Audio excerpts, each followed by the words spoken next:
Hello. Hello, Carla. Welcome to the Steve Calis Show. Hello. How you doing? You okay? So this episode was about Kevin, interviewing him and talking to him and learning a bit more about him. What's Kevin like to live with? Is it really annoying? I imagine it's really annoying, isn't it? When he doesn't wash up when he says he's going to, that can be really annoying. Yeah, I imagine. No attention span. I imagine that's probably difficult to deal with too, isn't it? Yes. So he'd start things, go off and do something else, and there'd be like a pile, like on the floor, and there's just over it. God. The listeners are turning on Kevin by the second. I should have wrote a list. I don't. You can come back any time to talk about a list. We can. And what would you say Kevin's best qualities are, Carla? He's very loving and very caring, and he always listens. And I think the best thing is that sometimes when you're very upset or angry or something, he tries to reason with you and sort of show you the other side of things rather than just taking my side.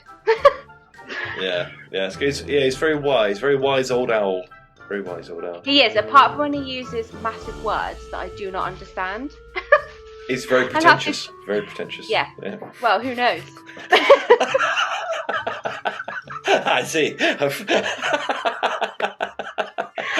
go Google that in a minute.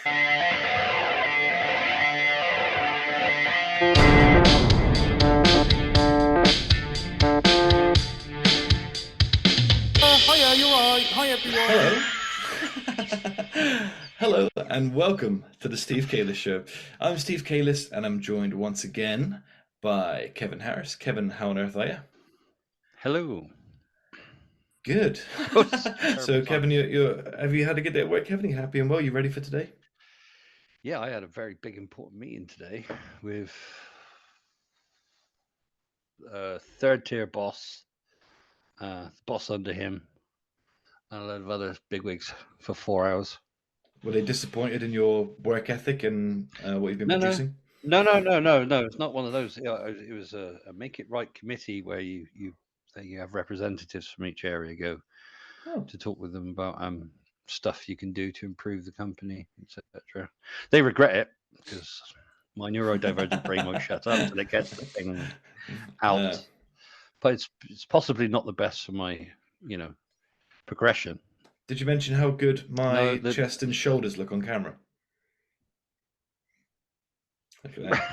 Look at that. Why is this? Look at this guy. That's not something I never thought I'd hear out of your mouth. Well, no, look at that. You feeling yourself, are you, son? Yeah, a little bit. Yeah. I've had a little bit of red wine and I'm feeling pretty good. We should probably say hello to George as well, don't you think? Those interviews.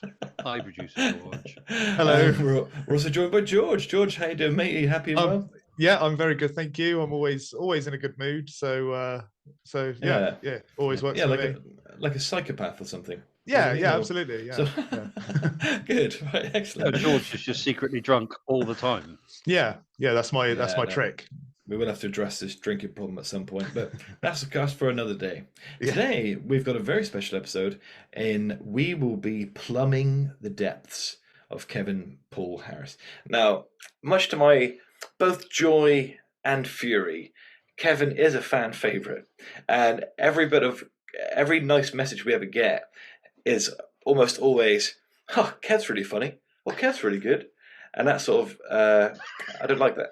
I don't enjoy that. But the fans enjoy it. So That's what I pay them for. Yeah, good investment. So we'll be finding out a little bit more about you today, Kevin. And I think we should just jump straight into it. George, do you want to ping off the first question? Yeah, okay. So we're just going to do the warm-up the same as we did in the Steve Calis interview. So we're going to go for the inside the actor's studio questions. So number one, what is your favourite word, Kev? Ooh, this is an easy one. It's a random word. It's haberdashery. Yes. That's a good one. What a ridiculous word to say the place you buy needles and shit to sew with. It just sounds like a really upset old-timey person. Haberdashery. Do you know what I mean? That's what it sounds like to me. It's like an old curse word. It's a ridiculous. It's ridiculous to say something like that, because if it's a sweet shop, it's a sweet shop. A Good. bakery is where you buy your bread, but the place you buy your needles and your thread and all that nonsense is a haberdashery. Yeah, they don't even sell haberdash. Right, so No, Kevin, what is your? Is that what the kids are least- smoking these days? Is it? Yeah, good old spliffer of haberdash. What's your least favourite word, Kevin? Tax. Ooh, good answer. Good answer. Good answer. Yeah. George? What is your turn on, or what turns you on?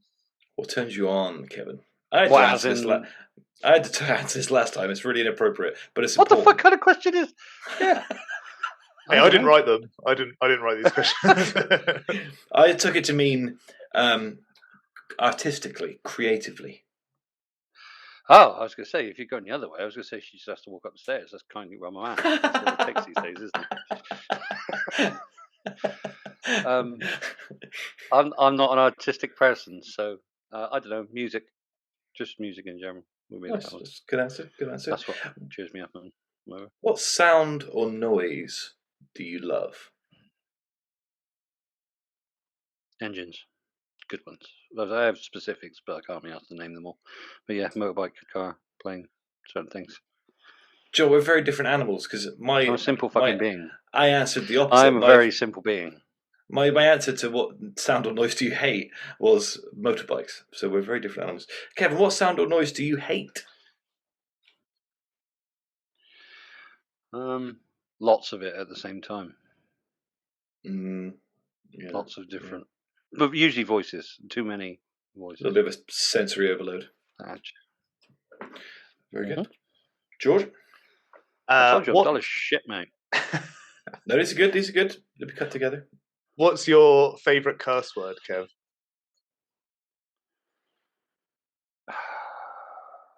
Just fuck, because it's so useful. Effective, isn't it? It can be fucking amazing, or oh, for fuck's sake. That's right. It just keeps going. Very versatile. Very versatile. Yeah. There's a what fuck profession, for every mood.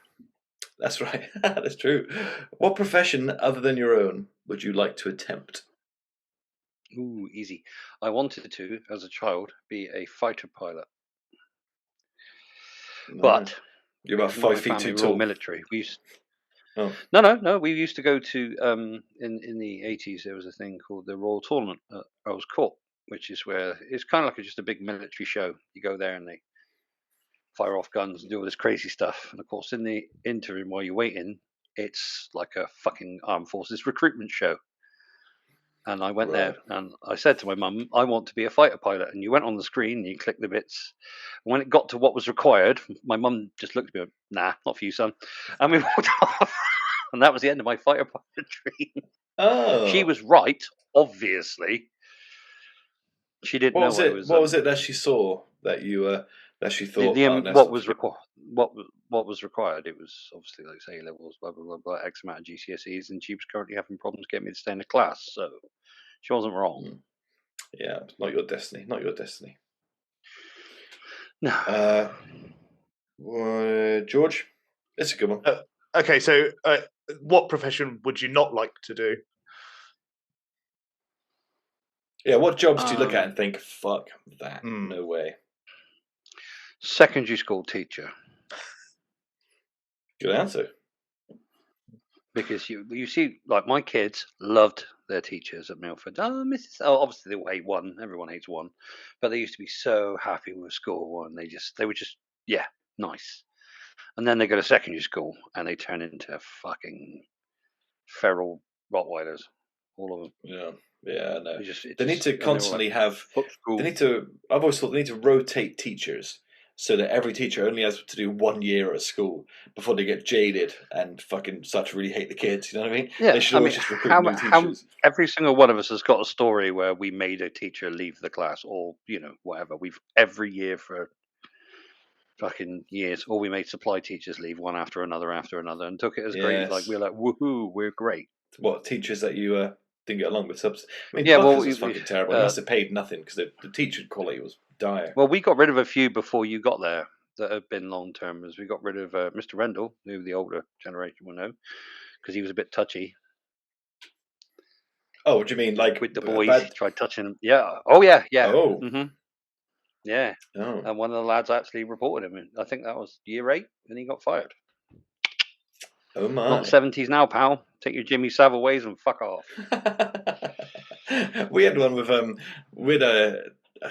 mean, for legal reasons, I mean, no one's going to hear this, but so our teacher was Mr. Gregory. I remember once in science lesson, one of the girls was saying, Mr. Gregory, I've done this thing with the petri dish, like you said, and he goes, oh, that's great. Untuck, he goes, pop a top few buttons of your shirt open, loosen your tie, and I'll take a picture of you with the petri dish. I was like, alarm bells. So, He's just out there, not even hiding it. Yeah, he was very open about the fact it was because he had a camera, just taking pictures of everybody all the time. I was loving it as well. I was going, I was really giving him, I was putting on a show. As Steve unbuttons his shirt for him.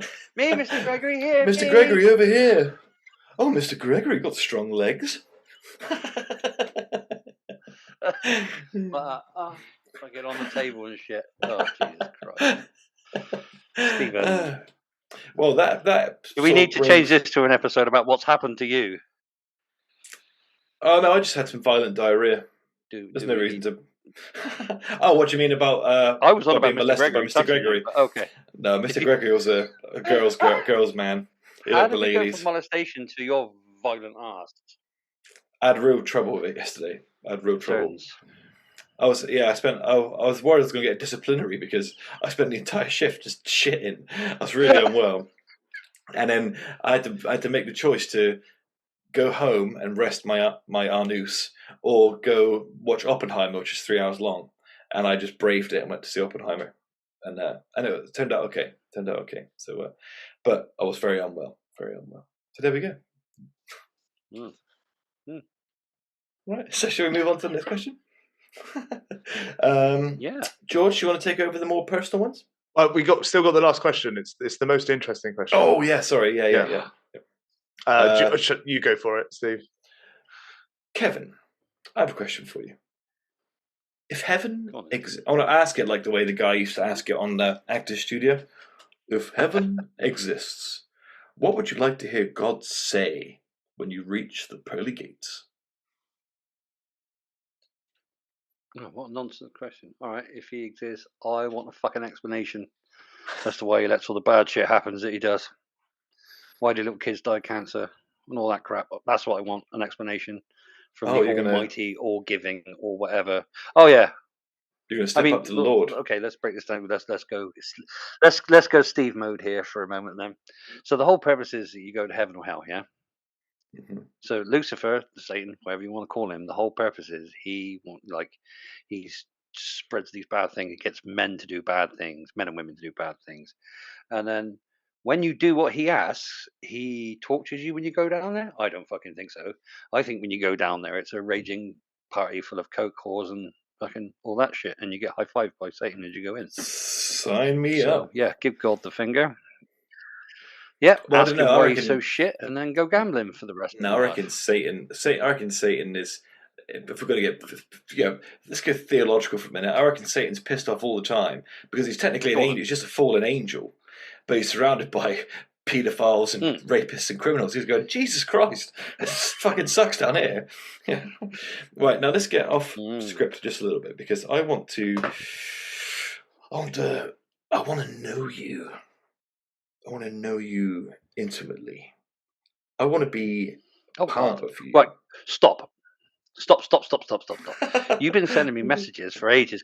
I want to penetrate you and all. It's getting a bit fucking weird, Stephen. I'll put it in a less creepy way. Spiritually speaking, I want to be inside you. Oh, God. Okay. I want to know you. I want our souls to entwine in beautiful spiritual orgasm.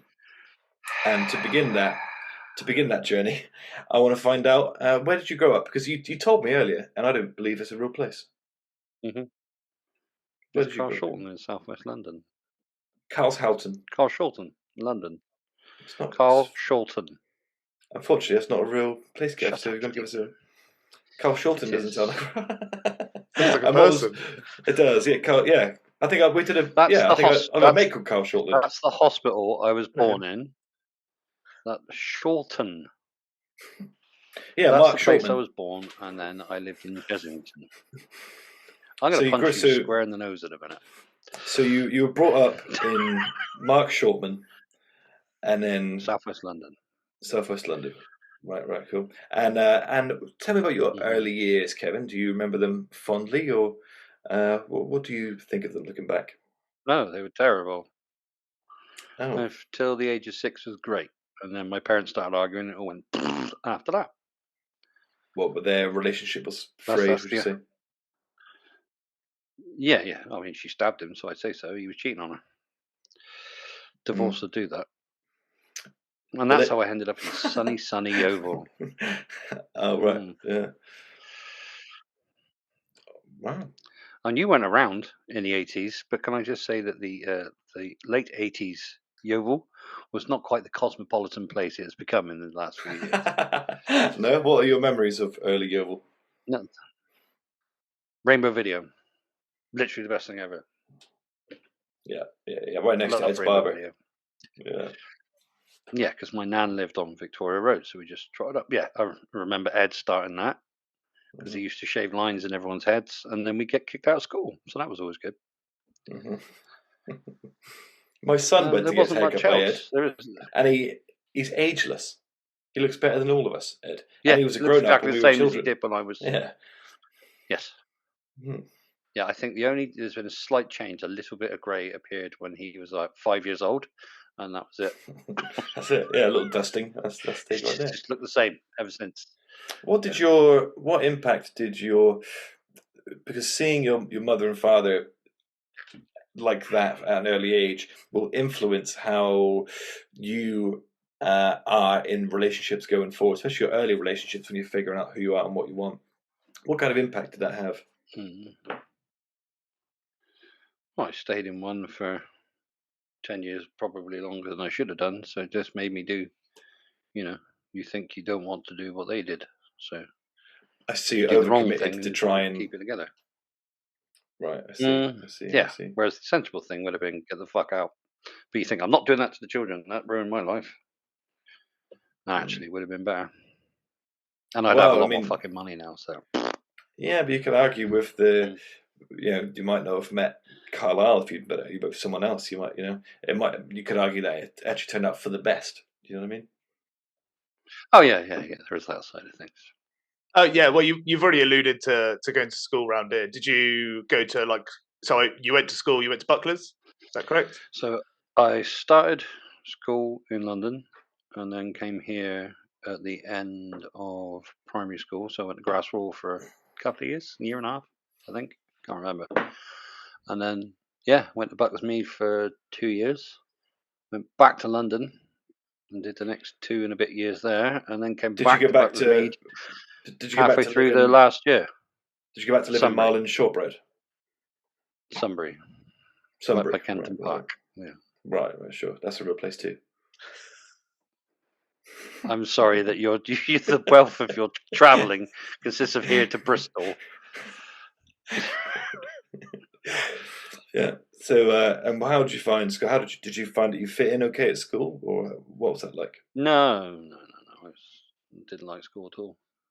Here or London. Was not a fan. What was it that you didn't like? Do you think you just didn't gel? Didn't have the patience for it? Yeah, I don't like the classroom environment. I still don't like the classroom environment now.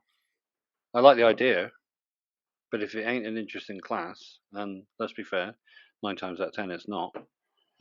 You may as well just let me go. I'm not going to learn anything. Yeah, that's exactly the same.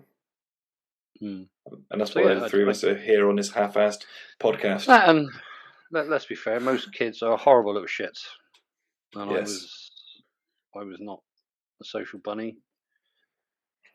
I didn't. So I had a lot of people who didn't like me, and I didn't like them. Well, how could people not like you, Kevin? You're an adorable person. I was an ugly duckling who had no clue what was going to. Yeah, I was just awkward. Just one. Yeah.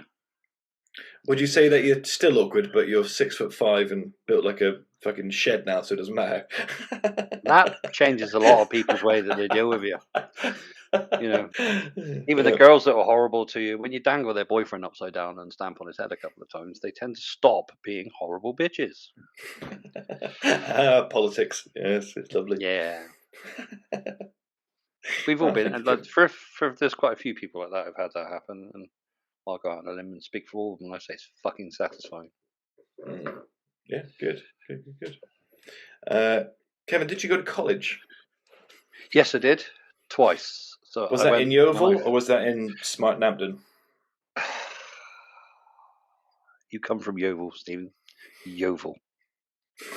Yeah. That's a proper name. That's a real name for a town. Oh, yeah. Yeovil. Not Shalmlampton. Oh, fucking, you just shut up.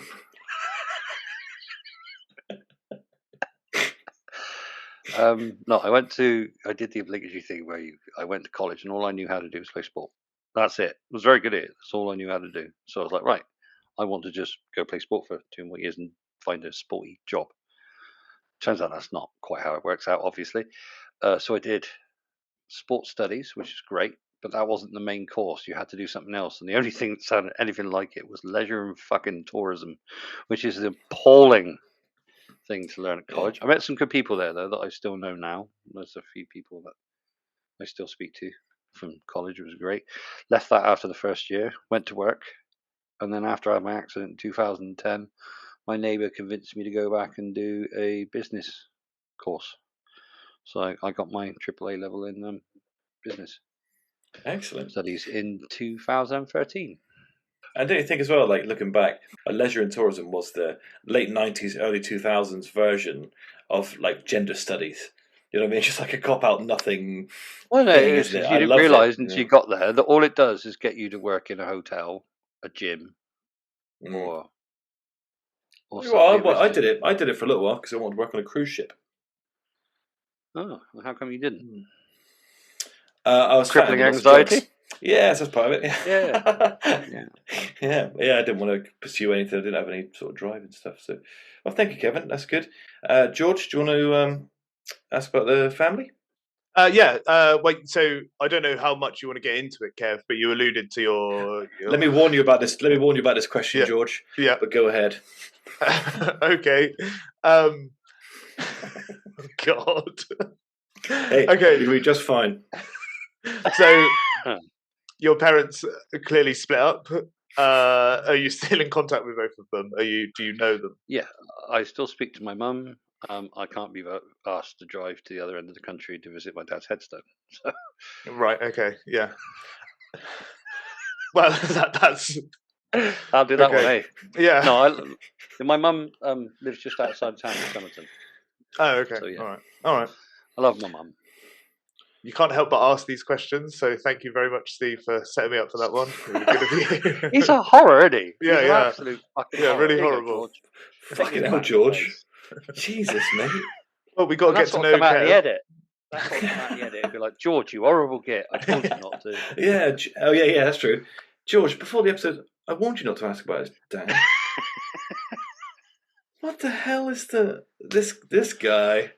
But whilst there's deep questions, aren't we? Yeah. Yeah. All right. Kevin, what about siblings? Is that a cheerier conversation? Yes. I got my younger brother and a younger sister. And my brother's a couple of years younger than me. He lives in the town, and my sister does as well. She's 5 years younger than me. Good. They've all given me lovely nieces and nephews who are amazing. How old are you, Kev? I haven't been able to. George. I haven't been able to quite work it out because yeah. How old do you think I am, George? George, don't answer that question. I don't have a clue. Let me save you from mistake. There you go. Okay. 43 years old. All right. And that's what because Kev's got a very youthful demeanour, hasn't he? So you wouldn't think 43, you'd think 30. I would have thought 37, 38 is what I thought of Kev. So. That's a polite way of saying I'm an immature twat. Yeah, but a lovable rogue.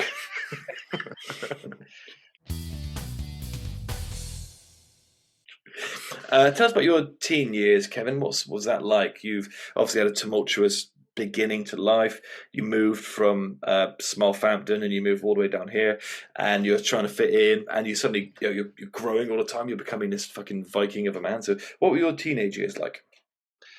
Sport was great. People sucked. You know, the friends I had around sport were great. Just the bits in between, not so good. That's all, really. Lots of time apart from my brother because we were always split, me and my brother and sister. So it was just like, right, you go there for a month, you go there for a month, whatever, and just it wasn't fun. Oh. And how does the stories like this? How does it affect your parenting? Now let's talk about parenting for a little while because that's something we've got in common. How do you think your past infers your future? How do you think your past affects your present in a parenting sense? It doesn't actually. Well, it's hard to explain. So I don't know if you've noticed that you obviously do things like I will not do what they've done. Every person does that. Anything that they did that parents didn't like. That the parents did that they didn't like. They think I won't do that because that was horrible. Right. So you do keep that in your head, as does everyone. I'm sure. Everyone has a moment where they're like, I will not do that because they had a strict parent or whatever. However, from like your formative years, 2, 3, 4, 5, 6, 7, before you start getting sort of really free thinking, your parents do a lot of stuff that you don't realize you pick up as completely second nature to yourself. And then the incident happens and you repeat it and you're like, oh.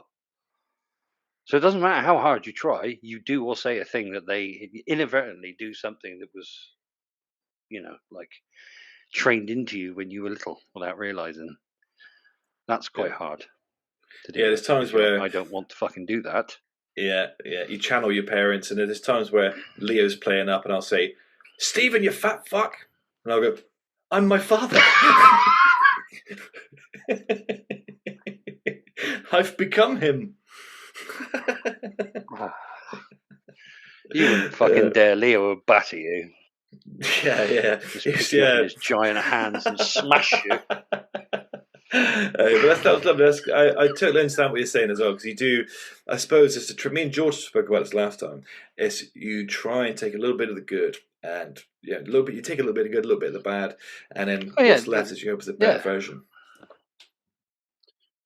My dad was fiercely competitive all the fucking time, drummed it into us, which worked when I was younger for sport purposes. It worked. It drove me, and that's still in there sometimes. I never want to be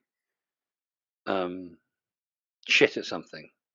Like I just can't stand being really shit at something. It annoys me. So you do as you get older and you're not as physical anymore. You think I'm just not going to do that because that's really going to fucking annoy me. Whereas when you're younger, you're like I can do it, and that's helped. My mum was ridiculously protective.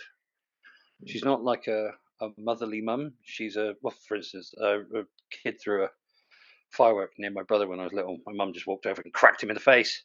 He was only a young teen, but this was the 80s, so it was a different time. And she did the same at a swimming pool. When a kid pushed my brother under, she was not afraid to protect her babies. She was a mother lion. But obviously, if you fucked with mother lion or did something that's annoying, I'm starting to. She made sure you stayed in line. I'm starting to maybe take your dad's side in that initial argument that you told us about at the start of the episode. I think maybe your dad was put upon by a strong, independent woman there. They're both. They're both. How come you're so chill? Oh, at the moment it's because of my base. Because you were? I'd say. Obese. Oh, right. I haven't got the energy. Yeah, you've always said ever since I've known you, you've been mild mannered and you've been very sort of level headed. I'm older now. I'm in me. The latter part, you just all the vim and vigor goes out of you, doesn't it? By the time you're sort of mid-30, and you just right, this is it. So all the fight's gone, all the it's don't get me wrong, mate, it's nice. I get to sleep at night. Didn't do that in my 20s. Mhm. Stupid ADHD. But you didn't. You just didn't. You're just on the go all the time, slightest noise, everything, always at work, forward, backward, forward, back, forward, backward. Now I'm older, I'm just like, no. Yeah. So Yeah. that's nice. That is good. George, do you have any questions for Kevin? Well, we could move on to the next section if you want. We sort of done those personal. Now we can do the sort of nebulous questions. If you're happy to do so, yeah. Let's do that. Okay. Excellent word use, George. Excellent word. Mhm. I had stole it from Steve. Actually, I think he used it on the last episode. So, what worries you most about the future? Not being in it. Wow. Yeah. That's it. Yeah. No, there's no other way you can say that. Just not being in it. That's a good answer. It's happening nice. a lot to people. Do you know the basketball player LeBron James? Yeah, his son has a heart attack or something. Cardiac arrest. It's like, yeah, fucking at USC today. That's insane.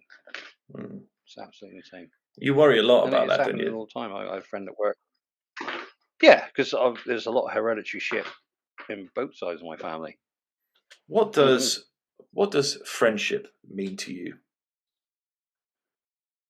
I don't know. Just being there when someone needs you. What would you like to hear me say, Stephen?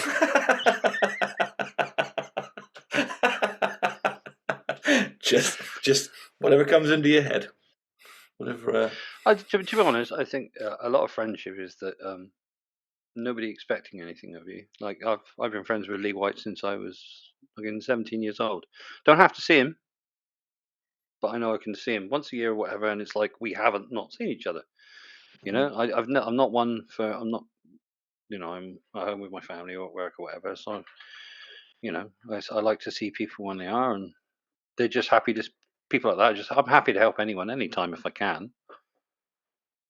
Just friends are just people who are just nice to be around. That's nice. It doesn't matter whether you see. They don't require anything of you. They just for you to be there is fine. Yeah, and if any of them are trying to, make us international millionaires and celebrities, those are the ones we favour. We put them on a pedestal. Yes. Kevin, I've got another question for you, Kevin. That's enough about me. What do you think of me? I did wonder how long it would take this entire interview to become about you. But hey, well done, mate. You've made it at least 20 minutes. Yeah, I think we've heard enough.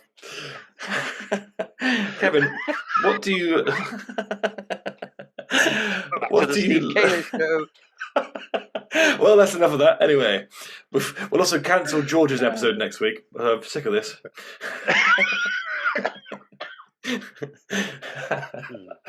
Christ. Kevin, what do you look for in a partner? What I've got. Yeah, that's true. You hit the jackpot, didn't you? You landed on your feet with Carla. Oh, I'm punching. I am fucking punching. Yeah, that's good. I'm happy about that too. I'm not going to lie. Like, if you can have a good thing, I'd rather have that than a great job and a shitty home life. Yep. Do you know what I mean? No, she's the one who drove me to get the job I have now, and she keeps driving me every day about it. I could just sit my ass and do the bare minimum, but she doesn't let me. Good. She's great. She is great. She makes me laugh.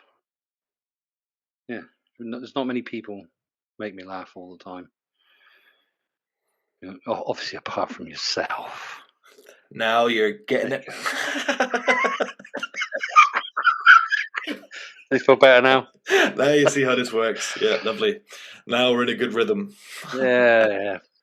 That's nice, Kev. Yeah. And I would concur with that as well. You got a good thing going with Carlisle. She's great. What advice would you give to your teenage self? Ooh. Go to the doctors, get the ADHD sorted, take the pills. because we perhaps would have done better at school, and the rest would have fallen into place. That would be it. Because I mean, there's things change. Because both of my daughters were bullied at school. I was bullied. Trying to tell someone in that situation, like it's okay, it doesn't matter. It doesn't work, does it? Yeah. You're right. It doesn't fucking matter, but it doesn't make it any more pleasant for the person. And that was, why I hated. But if I could have took the drugs, and I'm hopefully getting soon, maybe I might have been a bit less socially awkward in the first place. So I might have been nicer to be around. So are you fucking doubt it. So are you gonna be taking? Are you gonna start medicating for? No, I'm on a referral now, so I'm just waiting for the. Why this stage? Because it's getting worse. Is it? What do you mean, like attention span or what? What? Yeah. So the memory side of things, the attention span thing is just, and so I've traded all the hyperactive stuff. I still do it. I still tick, like sometimes you'll see this going because I don't realize I'm tapping my leg for half an hour. It's all sorts. It's knowing how to do something, and not just knowing. Who invented the thing, when they invented it, how they invented it, and all that shit. How you got to do the thing, but you just can't bring yourself to do it. You will actually physically put it off, like it's the worst thing in the world, and it takes you 5 minutes. That happens a lot. My personal new favorite, which has got worse recently, is I'm getting it now while I'm trying to say it. That's really good timing. What's the game called? Charades. So you get word charades. That fucking happens all the time. I know what the word is. I fucking know because I'm trying to say it in my head, but I have to then stand there going and trying to get the other person to say it for me because it won't come out of my head. And you try doing that in a meeting with directors. Yeah, right. Yeah, I see what you're saying. Okay, it's for that. It's and plus Carlisle has to deal with a baby who's probably got it. Pretty sure the other one does too. And then me. She is the only normal person in this house. Like it is not fair. Yeah. I'm 11 years older than her. I've already raised 3 children to adulthood. I should be, but I'm just like, who's her worst child? Her mother-in-law's. It's not even close. Yeah. Sorry, babe, if you're listening. She, she has to do a lot because and I find that my other 2 daughters have it too, and seeing it in them. That's the other thing as well. If I could have just not had it, they wouldn't. Yeah, fucking genes. Which actually it means one of my parents is responsible. I'm yet to find out which, because the more likely candidate, unfortunately, the one who's brown bread. Oh, thanks, George. Yeah. Oh, George. Yeah. Okay, well, that's a lovely in-depth answer, Kevin. Thank you, mate. Thank you for sharing that. What have you gotten better at with age? I want to say, you wouldn't think some of my children will disagree with you, but my patience and just being calm about things. Good. I still blow up occasionally, but again, that's I'm much better. Cars was having a bad couple of days the other day, and she happened to drag the car down a concrete pillar. 10 years ago, I would have probably kicked the rest of the door of the car in frustration, just because, cut your nose off to spite your face. But I didn't say anything. I took it quite well. Mm-hmm. You're just like, oh, well, yes. And obviously the baby is I don't think either of you should teaching me have new forms of patience every fucking day. I don't think anyone in your house should have a car. Yeah, well, maybe you just get like one of those push scooters or electric ones, because every car you have gets crashed or blown up or crashed into you. It's not my pissing fault. The one catching on fire, that was a new one. And someone parking on your car while it's parked is a bit odd. Mm-hmm. And this one, it was just a mistake. She actually did the right thing, and she realised she was stuck, and if she had gone backwards, she would have made it infinitely worse. She actually, in between hysterical crying fits, managed to work out how to get out there, minimising the damage so that it was cosmetic and not structural. That's good. So yeah, Christ. Well, I good don't answer. shout as much because of it. Good. That's just old George? age, I assume. Or the obesity. Well, you do become a little bit more sedate, but it's because you're happy, I suppose. Yeah, well, you don't want to blow up and ruin everything, do you? Yeah, there's that. Yeah. And plus, when your testosterone flies out the window around now, when especially when you become a father, you just sort of part of you sort of loses the will to fight and to get angry. You know what I mean? You just become more happy. You think about it, you spend your spare time just surviving on the scraps your kids leave because you look at them and go, you can't leave that. And you eat the half a sandwich that they don't. My kid doesn't leave a fucking drop, man. I'm looking at that plate. He doesn't leave a crumb. It's so annoying. You must be fucked when someone says, just give him a handful and the whole bag fits in there. Doesn't work. Yeah, it's like So it's like living with a fucking grizzly bear. Yeah, that's right. Yeah, George, did you want to? It's like keep it fucking coming. Okay. What have you gotten worse at with age? What have I got worse at? Okay. I'm going to go with snoring. That's probably worse. That's got progressively worse over time. Or my will to do things. When I was younger, I was quite like, yeah, fuck it, let's go do that. Let's go out. Now I'm just like looking at my front door like, nah, I'm not going out of that today. Yeah, I don't blame you. But to be fair, you work a lot. I think it's totally natural that you want to just stay in bed and not stay in your house, chill, play PlayStation. Your home, you make a home, especially now. Your home is full of the things and people. It costs so much to live in them. Yeah, that's unfortunate. It costs so much to be in them, and just to eat food in them costs to fucking warm it up and make the water hot and shit. That's half your fucking wages gone there. It is, yeah. Go somewhere else and spend more money on those things somewhere else. Fuck no. Yeah, I totally get it. Well, Kevin, listen, you've had an interesting life of ups and downs, a little bit of trauma and some difficult things to overcome. But I try and remind you as often as I can that you are probably the best man that I know. You are. When I became a father, I always felt okay because I had you to talk to and to text, and you are someone who I look up to and admire. And with any luck, I'll launch you into international stardom eventually to make up for what you've given me. And it's a pleasure to have you on this podcast too. Much to my chagrin. That's right. George, any? You're going to make me famous and make me leave my fucking house, aren't you? It's going to be. That's part of my drive is to, because it'll be so annoying for you to be really famous and have to go on tour. That's what I want as well. Go on tour everywhere and have to just really inconvenience you with stuff. You know what I mean? That'd be funny. All those actually meet people. Yeah, fucking Jesus. Yeah, because that's one of my dreams is to go like this tour. Is that Carlisle? Was that Cars? Yeah, 2 seconds. Get her on the pod. I want to ask some questions. You're not asking her any questions about me. You can get fucked. Carla, oh, you're wearing headphones, you bastard. Carla, I've got a call for her. Wait, I'll just message her. I'll just give her a ring. Hey. No. Well, Kevin, thank you for sharing that stuff today, mate. Really appreciate it. Of course. And next week we'll do the mysterious producer George. Yep. Mr. Turn It Off and On Again. Yeah, Mr. Ha Ha, where's your dad? Oh my God.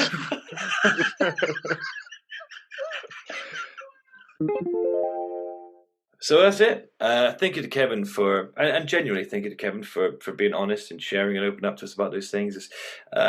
It's very annoying that the audience loves you so much and prefers you to me, but I overlook those things. So Kevin, thank you for joining us today. No problem. Thank you for making me comfortable in my own home for the last 45 minutes or so. That's my pleasure. Thank you. And George, I thought it might be. George, and thank you, mate. Thank you for today. Hope you had fun.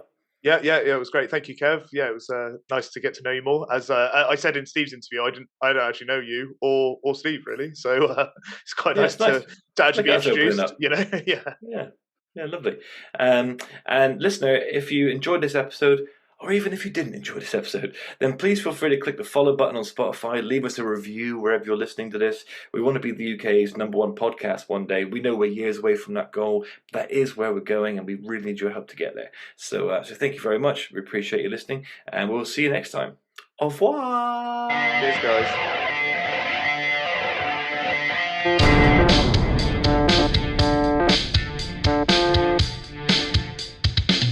Hiya, you're right. Hi, everyone.